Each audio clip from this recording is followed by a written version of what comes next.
Salutare, dragi prieteni de la Oradea! Astăzi aș vrea să discutăm despre un topic extrem de interesant în această perioadă, în perioada în care porumbeii năpârlesc, despre ce urmărim în această perioadă la porumbeii noștri. Perioada năpârlirii este o perioadă extrem de complicată pentru porumbei și extrem de dificilă.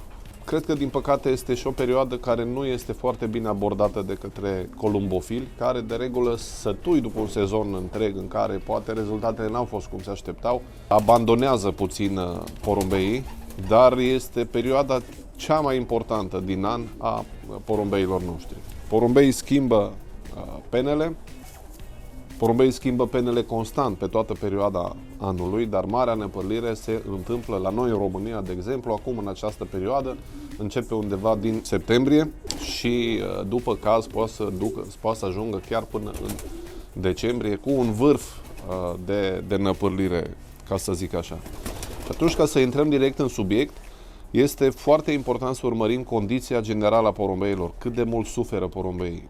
Este un moment al anului în care bolile cronice pe care le au porumbeii sau bolile care există în crescătorie poate să apară și să vedem că porumbeii se îmbolnăvesc. De ce? Pentru că, existând un consum foarte mare energetic în organismul porumbeilor pentru schimbarea penelor, organismul slăbește și automat bolile pot să-și facă de cap, ca să zic așa.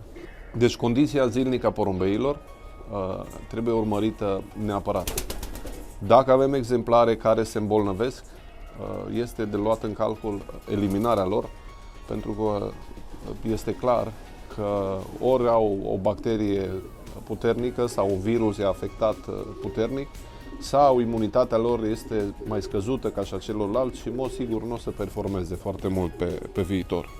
După asta trebuie să ne uităm periodic, o dată pe săptămână, o dată la 2 săptămâni, la calitatea penelor care cresc și care se schimbă, la defectele care apar în pene. Dacă vă veți uita într-o echipă de 50-100 de porumbei, veți vedea că unii năpârlesc foarte bine, n-au niciun defect în pană. În același timp, puteți să vedeți singuri că la unii porumbei apar defecte în pană sau năpârlirea nu se face corespunzător, penele sunt răsucite, tot felul de mici defecțiuni și mici imperfecțiuni. Ei bine, acestea pot fi date de mai mulți factori, unul dintre ele foarte important este dieta porumbeilor, dar în același timp prezența bolilor sau un efort puternic făcut de porumbei poate să ducă la apariția unor astfel de defecte în pană. În special la lotul de zbor, putem să vedem destul de des apariția unor astfel de defecte în momentele unor etape grele. De exemplu, la pui, dacă ai parte de o etapă extrem de grea, s-ar putea ca peste o lună de zile, o lună jumate, să vezi chestia asta în pană. Paraziții intestinali mai pot să fie un factor perturbant, pentru că și aceștia consumă foarte mulți nutrienți din porumbeii noștri. Și ce facem? Luăm pana, ne uităm cum năpârlesc porumbeii și ne uităm la nivelul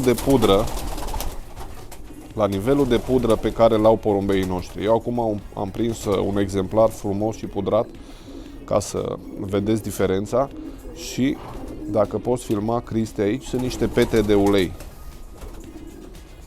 pe pană. Ei bine, aceste pete de ulei care pornesc dintr-o glandă pe care porumbelul o are aici, la baza cozii,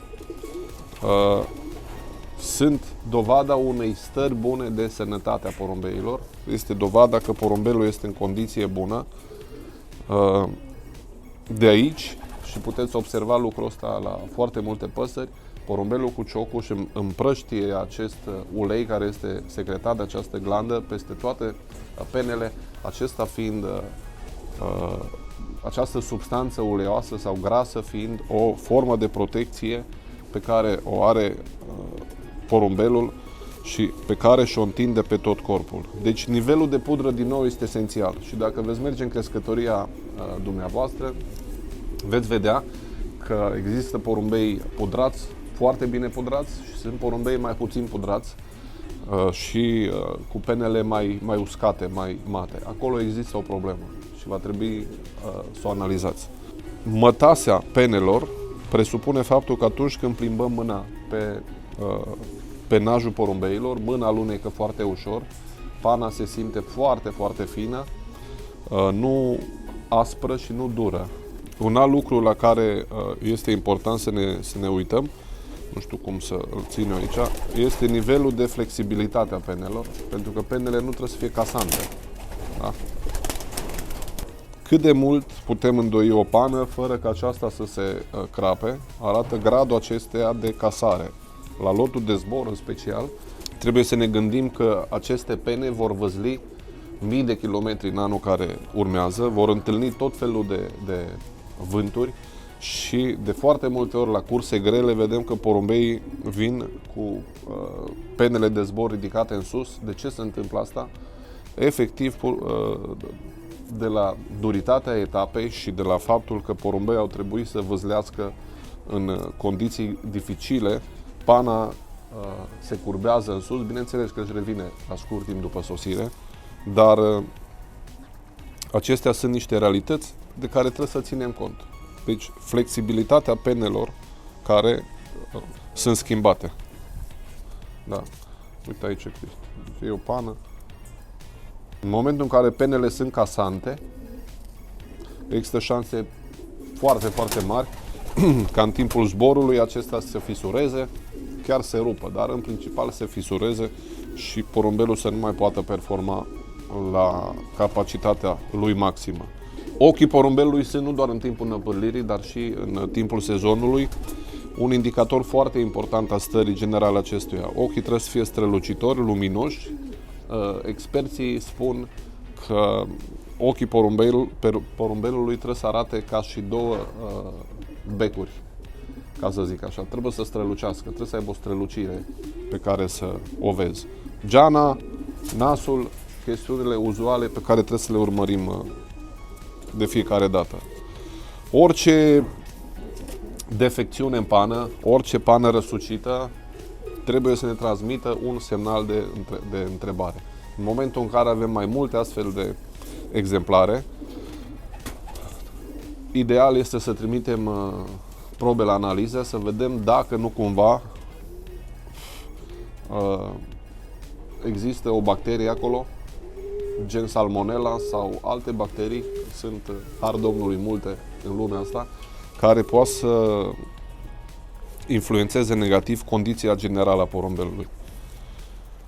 Exemplarele care nu au o năpâlire corespunzătoare, de regulă trebuie eliminate. Acum depinde și de numărul lor. Dacă sunt multe, dacă ai un procent de 15-20% între porumbei care au defecte în pană, ar trebui să vezi care e problema în crescătorie și ce se întâmplă cu starea de sănătate. Încă o dată, în încheierea videoului, aș vrea să vă spun tuturor că este perioada cea mai importantă din an. Este perioada în care porumbeii își pregătesc fuselajul pentru zborurile anului viitor și în funcție de calitatea penelor care cresc în această perioadă, vor fi și rezultatele anului viitor. Nu înseamnă că dacă un porumbel are un defect de creștere într-o pană, acesta nu va performa, dar în momentul în care discutăm de un penaj uscat, de pene casante, de o calitate slabă a penelor, șansele ca porumbelul să performeze se reduc foarte, foarte mult, ca să zic așa. Aștept în comentarii opinia voastră despre perioada de năpâlire, despre ce este bine să oferim porumbelor noștri în această perioadă pentru a fi siguri că avem o schimbare de pene de calitate și dacă încă nu v-ați abonat, vă invit cu drag să o faceți. Până la următorul video, multe salutări din Oradea, din România!